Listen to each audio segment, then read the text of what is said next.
Clap your hands. Thank you, Giorgio. So, okay. So I don't have to get into the details of why it's important to test. Thankfully, we've already discussed that tonight. But I think probably makes sense. One of the places to start is on the back end, right? So how many of you are doing back end API development? Just give me a sense. Okay. And is it in Node mostly, or Ruby on Rails, Java, Node? Okay, good. Because this is going to be probably primarily Node based. And so I'm going to talk about Express and Koa. Express still, even though it's been several years since it first came out, being still the predominant Node.js web server, and Koa just because it's similar to Express, but also somewhat maybe more interesting and employs ES15 generators, which are an interesting new take on how to do asynchronous programming, or at least can be. So let me start by just telling you a little bit about me. I'm a senior software engineer at a company called Verilum. We're a startup with 14 people, 12 developers, building a cloud-based operating system on top of OpenStack and AWS. And I like test-driven development, Angular 1 and 2, React, Aurelia, Node.js, and Cordova. Those are kind of the areas where I spend most of my time. So here's what we're going to do tonight. Just a couple of things. First of all, I think that it could use some going over in terms of why, what middleware is and why we call it middleware, as opposed to just saying that this is a controller or an endpoint in Express and in Koa. And then I'll also spend a couple of minutes just reviewing behavior-driven development, test-driven development, what it is that we're trying to test, what it is that we're not so interested in testing, kind of differentiate unit testing from end-to-end testing. I find there's some confusion when it comes to testing Node.js web servers in that area, so we'll talk about that. I'll spend a few minutes talking about why Express and Koa middleware are behavioral units that deserve their own tests. Sometimes I talk to developers who object to that notion, so I think that is worth talking about. And then we'll kind of move into some of the things that are challenging in terms of testing Express and Koa. And the other way to look at that is, why are a lot of people not doing behavior-driven development and unit testing of Express and Koa middleware? Why do they resist it? And what are some of the excuses they come up with? And what are some of the challenges that actually exist in this area? I'll talk about a pattern that I've developed with actually some people in this room on how to test Express. And I adapted that for Koa as well. And then hopefully we'll have a few minutes, hopefully, to take some questions. 10 minutes is probably a little ambitious, but we'll do our best. So first, let's talk about middleware. Hopefully, everyone's eaten at this point. This slide always makes me a little hungry. But you're building a product one layer at a time. And I like the sandwich analogy because really what middleware are, as opposed to a controller or an endpoint, is individual units of behavior which you compose to develop and to fashion what it is that your API is trying to accomplish. The middleware is it's a small piece of something that goes into your API. And here's a simple case. So in this case, this is probably what anyone who's looked at the examples and the documentation for Express has probably seen this. It's a simple declaration of a middleware with the app.use, and then you pass in a function which takes Node.js rec and res object and a callback for what to do when it's finished. And then there's some functionality defined on res to actually interact with the client, to send responses across the wire from a server to a client. In this case, it's just sending the lowercase string hello world. Show it in Koa as well. Koa is very similar. And by the way, every time that I do Koa, there'll be a dark slide, so hopefully we can differentiate between the Koa and the Express code pretty easily. So this is Koa. It's the same thing. The one main difference here is that rather than using a function, you're using a function generator. That's the star after function. Purely ES6, I guess, or ES15, I should say, or ES 5.1 with the Harmony flag on Node would do the same thing. That's how you would be able to use this. And what Koa does is it calls that generator with a context, the context of which has certain functionality on it, including a rec and rest object on it. And at the end of the middleware stack, Koa will take whatever is on the body attribute of the context and send that across the wire. So all we have to do here is, in fact, actually this is wrong. That should be an equal sign, excuse me. Some of the other examples will be better. But this will send hello world across the wire. So if this is as far as you get in Express or Koa, you'll probably ask the question, why do we call it middleware? And why do we make the point of calling it something other than a controller? And here is an example that I think will start to answer that question. Here I've defined two middleware, and I put them in an array.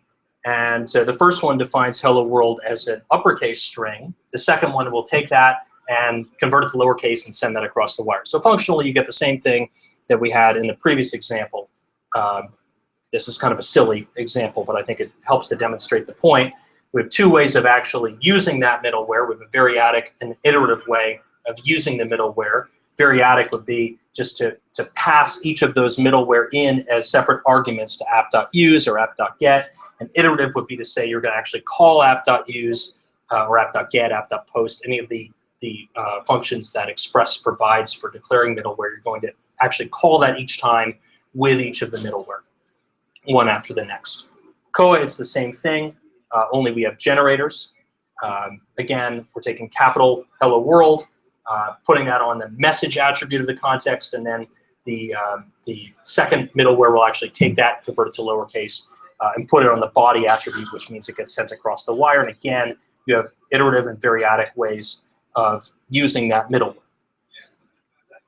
So just another way to look at this, in case it's not clear from that. First middleware, creating the message. Second middleware, sending it across the wire. Same thing with Koa. So, is there a blank slide?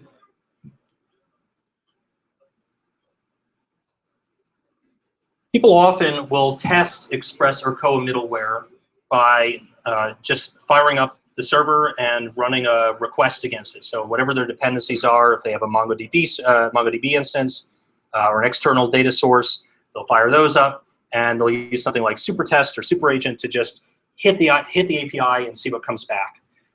And people will, I've actually gotten into a few arguments with people online who have suggested to me that that is unit testing middleware.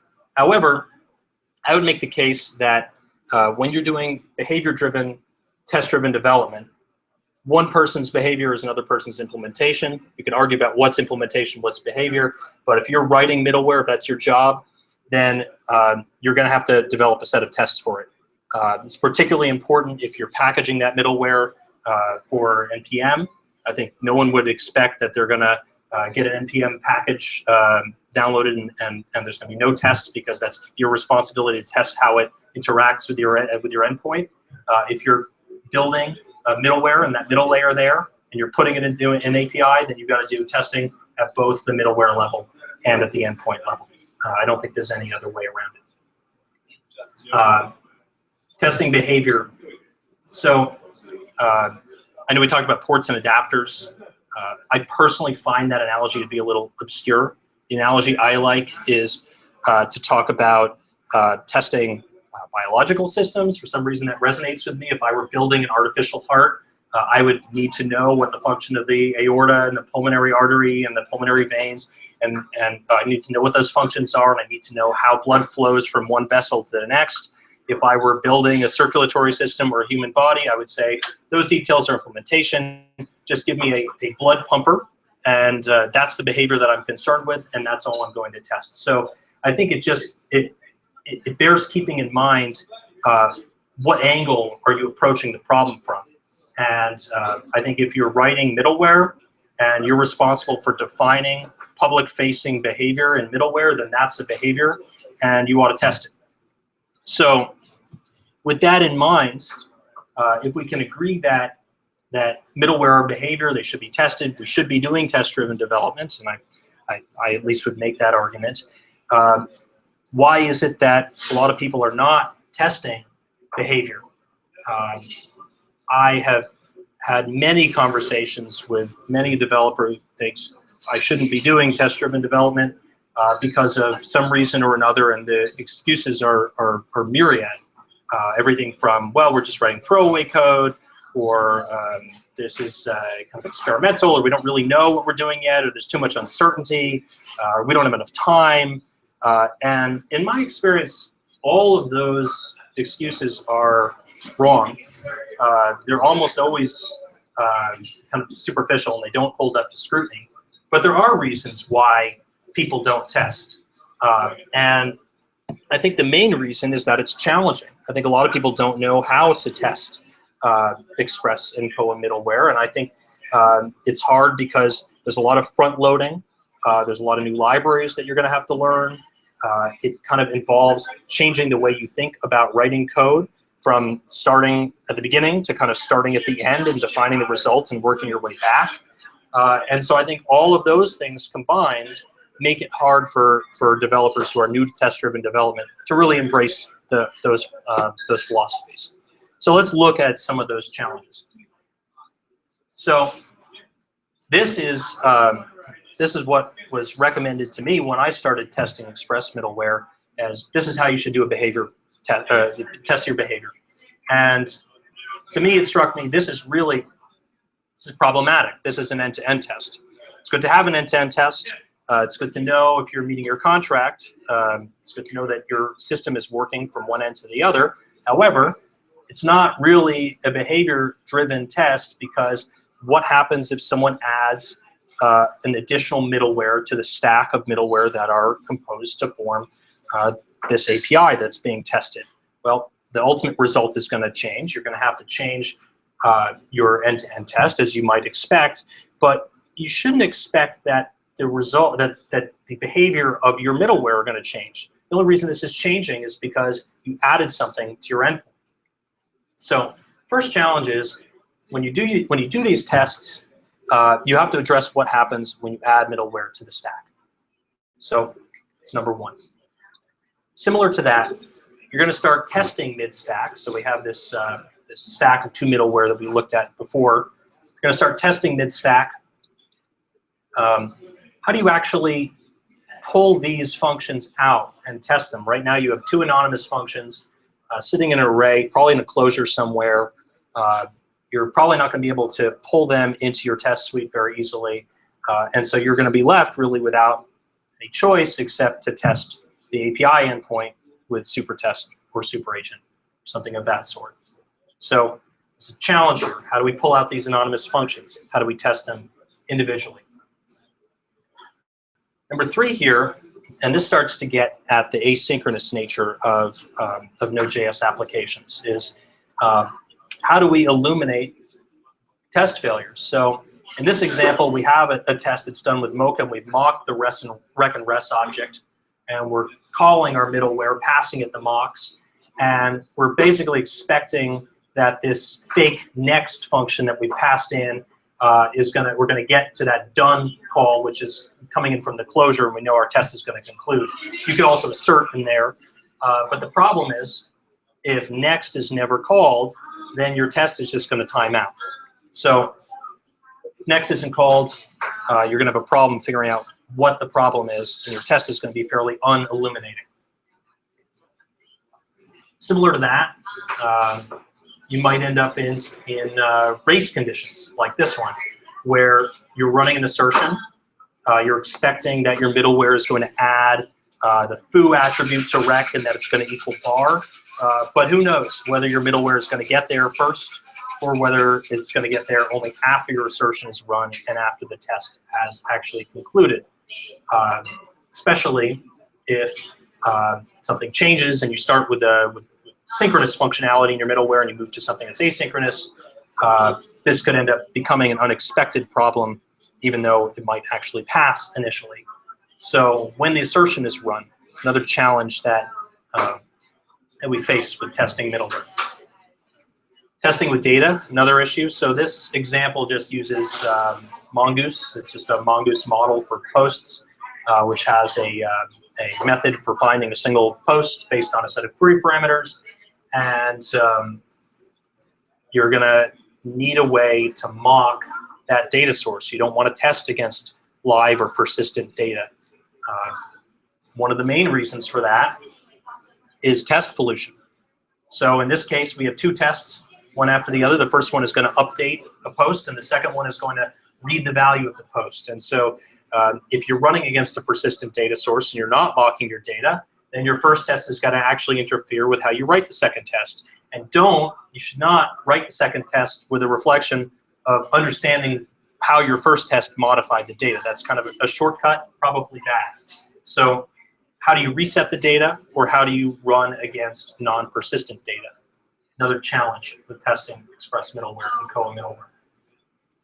Mocking dependencies, also hard. So in this case, this is basically a simple proxy, and we have our middleware is calling out to an external data source and waiting for the response and sending that data back to the client. So in this case, you're going to have trouble because you're going to want to know how to mock that external data source. You don't want to have a dependency on a third-party RESTful API sitting somewhere else across the web, because that could go down.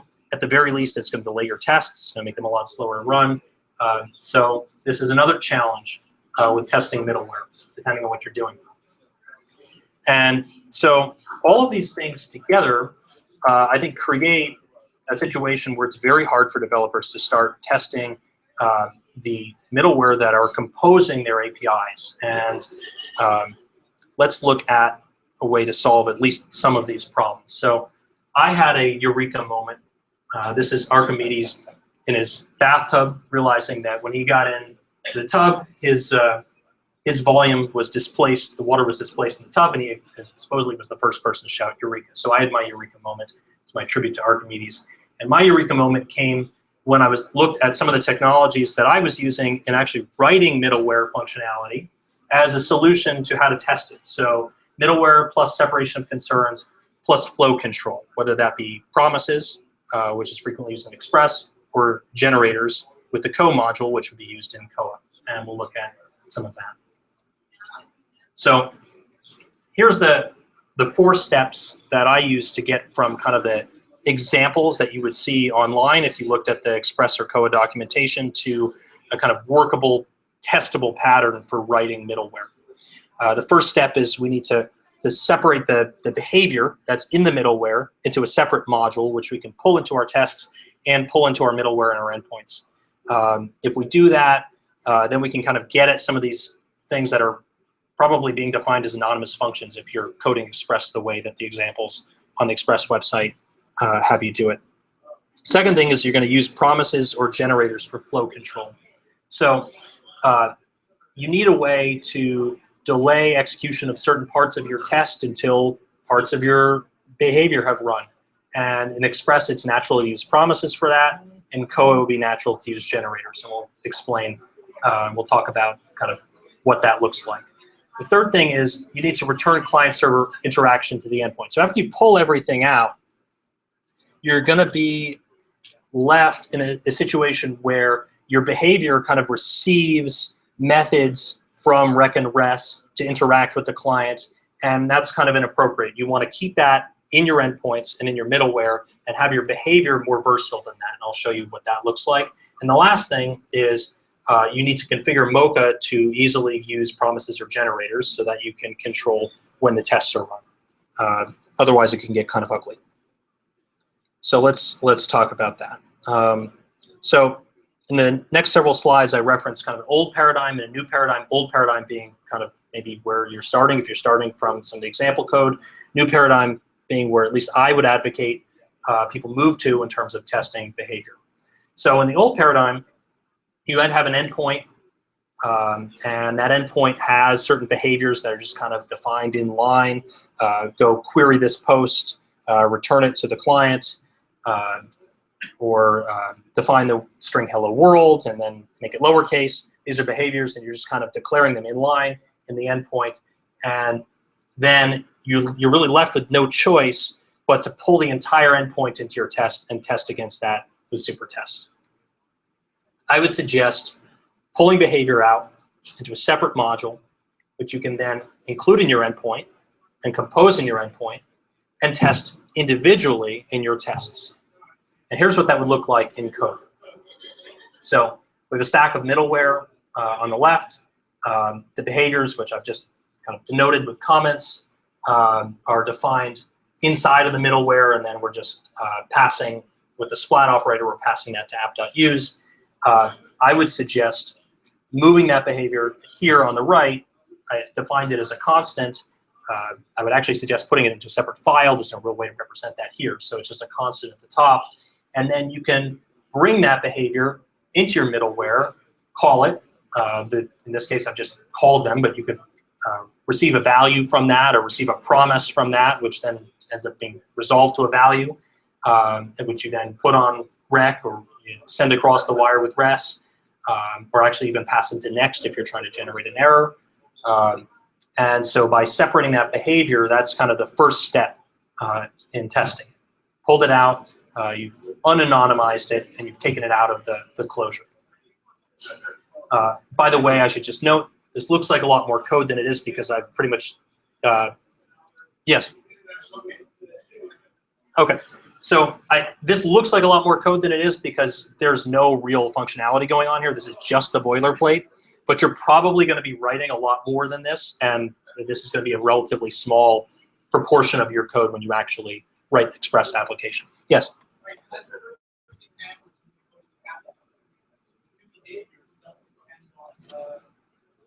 Yeah, that's right. That's right.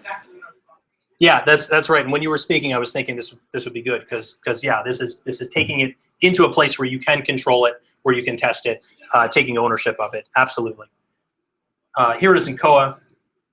So similar, only we have function generators, and in the new paradigm, we've stuck with function generators for the behavior, and the actual middleware is calling the behavior, and it's yielding, which means, for those who aren't as familiar with generators, it's going to stop the execution of that middleware until it's next invoked.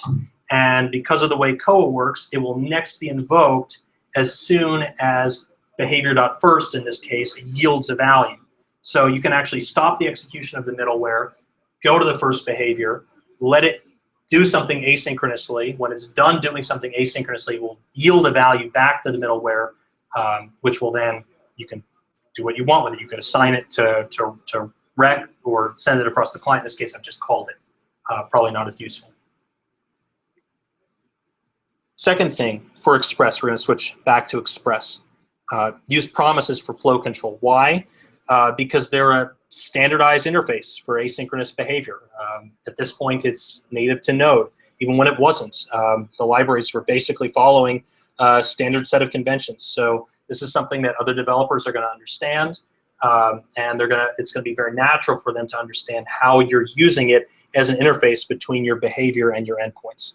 The second thing is that you can use promises to control the flow in both your middleware and in your tests. So seeing the same kind of pattern in multiple places obviously increases the odds that you're going to be familiar with it. So here are the code examples, fairly minimal to look at. But in the old paradigm, you're just defining your middleware and defining whatever behavior is going inside of that and calling rest.json or next or sending something across the wire. And I'm saying bring your behavior into a separate function which you export. And in Express, it should return a promise. That way you can actually interface with it. You can wait until some async action in the behavior is done and resolves. In Koa, We gotta get you off. Sorry. Does anyone have any questions on that before? So can we do 1 or 2 more slides? there's not enough information for people to. Okay. Because we're at 8:35 and we get 2 more times. Okay. You can do 5 minutes. So are people finding this useful? Do they want me to continue, or would they prefer that I stop? Because I'm happy to stop. Okay. Okay. If you're willing. Sure. So use generators with in Koa. Why? Because it's the same interface that's being used to control the successive flow of separate middleware in a Koa application. And your endpoints and your tests, again, can use the same mechanism for serializing logic.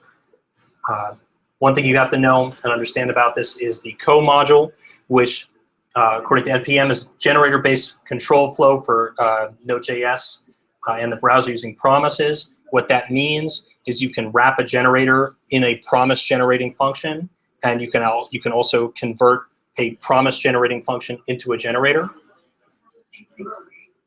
Yeah, it's basically async await, but it's obviously we're not there in ES15. So here's what that looks like in.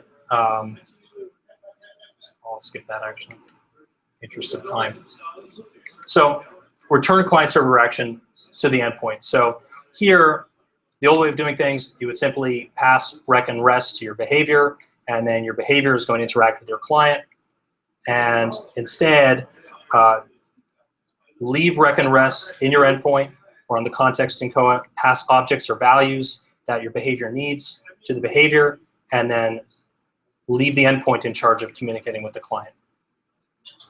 Again, here's what that looks like. Our middleware, each one of them is calling the behavior, passing in whatever values it needs, and then when that promise resolves or rejects, it's calling next or sending information across the wire. And if you feel like that's a lot of code, you can actually shorten that by mapping a middleware generating function on the behavior. And if you need to pass arguments, you can query. There's all kinds of options on how to enhance the path. Koa is very similar. The only catch is instead of a promise generating function, you're going to yield to your behavior. And when your behavior yields a value back, you can do what you need with it. So the last thing I'll talk about is using promises with Mocha. You can certainly just call a promise generating function and return return the promise and wait for it to resolve. The code can get a little complicated if you're testing that way, so I would recommend using the assert promise library. And you can see how that works on the bottom. It actually cleans up your code quite a bit because you can just assert that something is eventually going to resolve to a value with assert promise. With Koa, you can use actually a module called Mocha, which is a plugin for Mocha, which allows you to define a test that's actually a generator. So get that package check, Mocha. And what it looks like on the bottom here, you're basically just defining your test. The only change here is that you're yielding your behavior, and so that's going to stop the assertion from executing until your behavior yields a value, and then that will be compared with the value in the assert. And you can use the native assert module in Node for that. So putting it all together, real quick. Endpoints. First thing, pull your behavior into your endpoint. We did it with an import here, and then we're actually using it. We're calling it inside of the endpoint. And we've left the client-server interaction in the endpoint. Rest.json is being called in the endpoint, not in the behavior. The behavior itself, you're using promises for flow control. You're returning a promise. That's how you're delaying execution until you're ready. And in your test, you're going to use promises with Mocha, the assert promise library, pull the behavior into your test, and then you can write your test fairly normally. Koa, very similar. Pull behavior into your endpoint and keep your client-server interaction in your endpoint. Here we're using the yield again, so that's going to stop the execution of the endpoint until your behavior yields back a value asynchronously, and then you can assign that to body and send it across the wire. You're using generators for flow control, the function star, and you could have some asynchronous request here. I've just said async request. It could be a MongoDB query. It could be a file write, whatever it is. Yield is going to stop the execution until that finishes, and then you're yielding next. And then in your test, pull your behavior into your test, and then you can, with Mocha, write your test just as you would for asynchronous test. And that's it. So I'm happy to take questions or simply just duck out if we need to.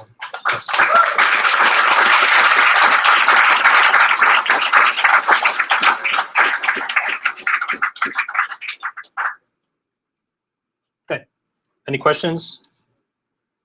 Question? Yeah. Questions? Yeah. I think you have taken up the mic.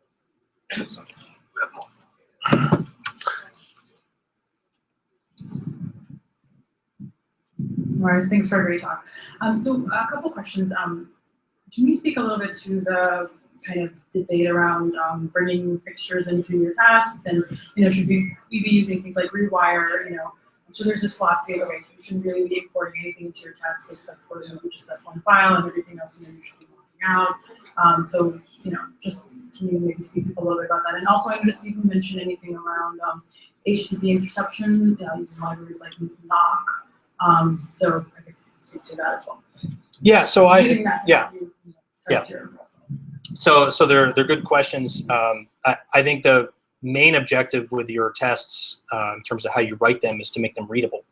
And I've actually avoided some refactors in my tests because things are more explicit. And so if you find that using rewire is interfering with your ability to understand your own tests or other people's ability to understand your tests and what you're testing and how your tests are working, then I would, in that case, recommend another approach. However, if it solves the problem for you and everyone on your team understands how that works, then I think that's perfectly acceptable.